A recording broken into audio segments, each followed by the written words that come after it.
Atau tiba-tiba, Pak, kan ada ujian umum yang dialami orang umum, ya, yang seharusnya semua umum itu mendapatkan, tapi yang ini karena levelnya khusus, oleh Allah diarahkan, Pak jangan lewat situ, macet, lewat sini aja sebelum mengalami. Tuh, pakai iman tuh enak, coba latihan, bismillah. Sampai menemukan keindahan iman dalam diri kita.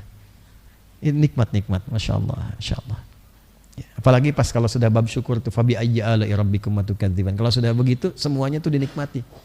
Syukur gitu. Ya. Dan nanti yang terakhir ihsan. Ihsan itu level paling tinggi. Iman dilatih oleh takwa melahirkan ihsan.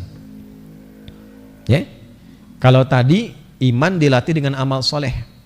Dari Islam dilatih dengan amal soleh melahirkan apa? Iman. Nah, iman dilatih menggunakan takwa. Nah, sebelum sampai ke latih menggunakan takwa, tadi saya katakan kan kalau sudah beriman itu dinaikkan 10 kali lipat nanti kekuatannya, kemampuannya, termasuk ini yang di biologi. Kalau kromosom kita itu jumlahnya berapa? 23 kan ya? Betul gak? Betul ya? 23 kan? Ya, kan saya harus dibetulkan, takutnya kalau salah kan. Coba surat ke-23 surat apa? Al-Mu'minun. Betul kan? Orang-orang beriman. Al-Mu'minun dan turunannya disebutkan 230 kali dalam Al-Quran. Itu kan perangkat tubuh kita. Kalau kita bisa melatih semua perangkat tubuh kita yang 23 itu, dilatih dengan iman, maka dia akan aktif 10 kali lipat dari yang biasanya. Ini bukan utak-atik ya, karena kami di ahli Quran itu meriset sampai ke jumlahnya berapa kali, ininya berapa, tempatnya di mana dan sebagainya. Dan itu nanti ada ayat-ayat yang memberikan penguatan sampai ke situ. Jadi menjadi mukmin itu 10 kali lebih hebat dibandingkan menjadi muslim. Naik langsung statusnya. Yuk jadi ayah beriman, jadi anak beriman, jadi suami beriman, jadi istri beriman, jadi ibu beriman. Naik level. Nanti setelah itu latih dengan takwa. Iman yang dilatih dengan takwa menjadi ihsan. Orang yang disebut muhsin. Kalau ditancapkan pada jiwanya menjadi muhsinin. Ya. Nanti berubah lagi panggilannya. Karena dilatih dengan takwa, muttaqin dulu, muttaqin, muhsinin. Nah, jadi bagian akhirnya begini. Jadi di sini Islam, Muslim, kemudian menjadi iman, kan? Dilatih dengan 5 yang rukun yang standar, 4 syariat, dilatih dengan syariat. Makanya ada istilah syariat Islam. Ya. Apa artinya syariat? Syariat itu artinya jalan yang luas untuk berislam. Ya, jalan yang luas, syariat. Bagaimana cara berislam? Dengan bersyariat. Syariat itu jalannya, jalan kita berislam syariat. Gak boleh orang Islam melanggar syariat.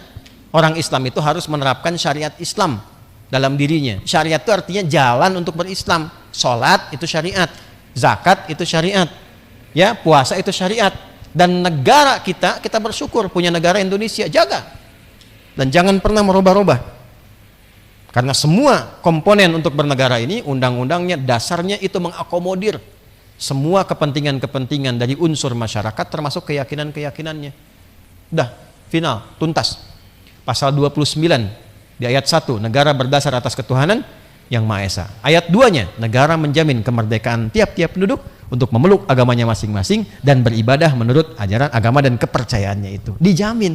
Jadi kalau kita ingin menerapkan syariat Islam, negara menjamin lewat undang-undang. Ya, Pancasila dasarnya ketuhanan. Satu, ketuhanan yang Maha Esa. Bagi kita Tuhan itu siapa? Allah. Untuk mengenal Allah lewat syariat. Karena itu syariat dengan Pancasila nggak akan bertentangan. Saya pernah ditanya, Ustadz, bagaimana hubungan syariat Islam dengan Pancasila? Saya jawab, hubungannya baik-baik saja, tidak ada masalah. Akhirnya, jadi gak usah aneh-aneh. Jadi kalau kita menegakkan syariat dengan benar, maksudnya apa? Sholat yang benar. Zaman Pak Harto lu dibikinin amal bakti Pancasila, bikin masjid, modelnya sama-sama. Supaya pada ke masjid. Kalau sholatnya benar, negaranya kuat. Karena umat Islam itu satu-satunya di muka bumi yang punya doktrin bela negara. Dan diniatkan sebagai bagian dari jihadnya untuk ibadah kepada Allah. Makanya nggak akan lari. Saat Belanda datang, siapa yang muncul ke permukaan? Kiai-kiai, pesantren-pesantren. Kalau nggak dilatih imannya, nggak ada jamaah, nggak kokoh negaranya nanti. Nah, kalau sudah berislam, cinta pada negaranya.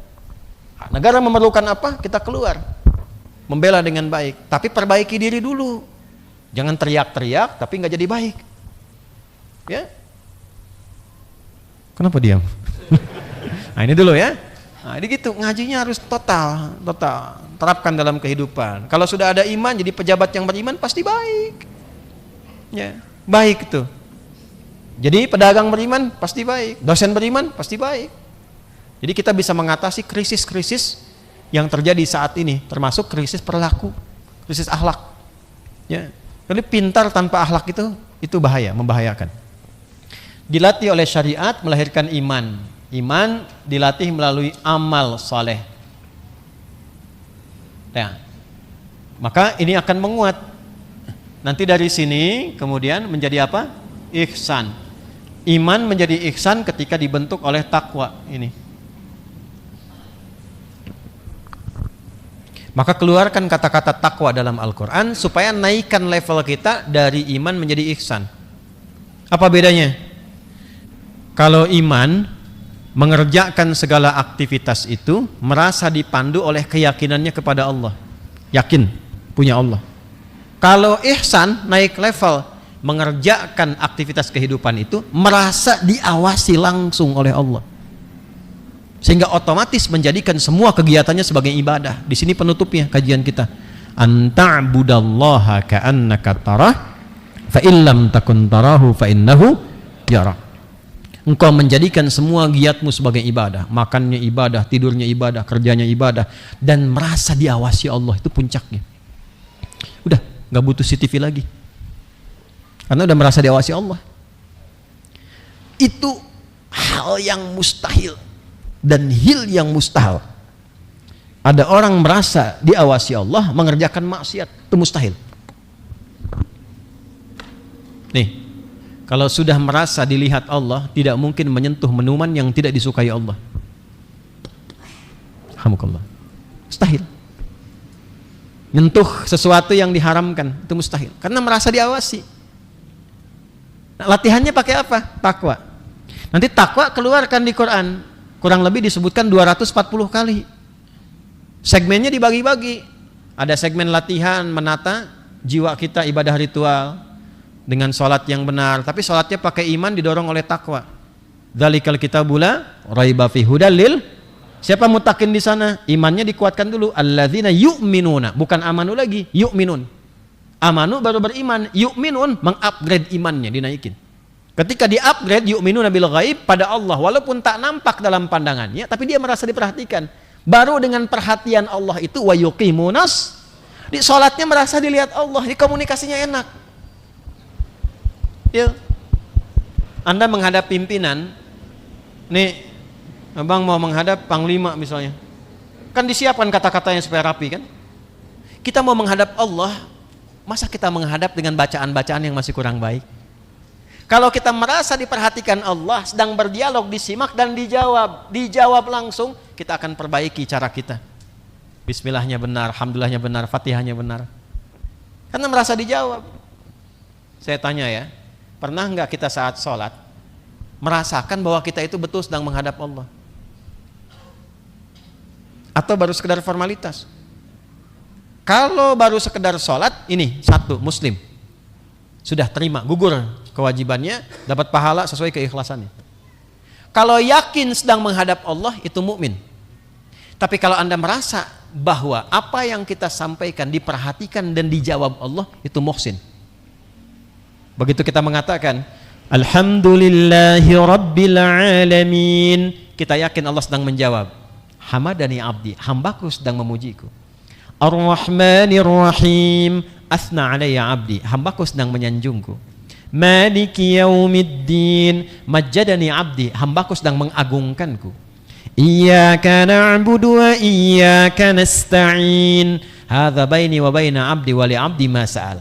Ini perjanjian antara aku dengan hamba aku. Karena hamba aku sudah ada di level ini dan merasa diperhatikan olehku, benar salatnya sampai detik ini, apapun yang dia minta sekarang aku akan kabulkan. Allahu Akbar. Kalau sudah sampai di level ihsan, itu Allah berikan keutamaan melebihi level sebelumnya. Rizki dibuka, solusi dikasih. Yang hebat itu sebelum mendapatkan masalahnya, diringankan masalah dengan memberikan solusinya. Dia seakan-akan gak punya masalah, padahal masalah dihadapi juga. Tapi karena takwanya unggul, diselesaikan oleh Allah sehingga menjadi ringan. Wa may yattaqillaha yaj'al lahu makhraja wa yarzuqhu min haitsu la. Takwanya dulu, dilatih takwa naik, baru solusi. Masalah jadi ringan. Bukan nggak punya masalah, tapi diringankan sebelum dihadapi. Jangan dikira kiai-kiai nggak punya masalah. Kiai-kiai masalahnya banyak. Masalah umat dipikirin kiai juga. Antum kalau punya masalah kan kiai. Ya? Sekarang makin unik nih.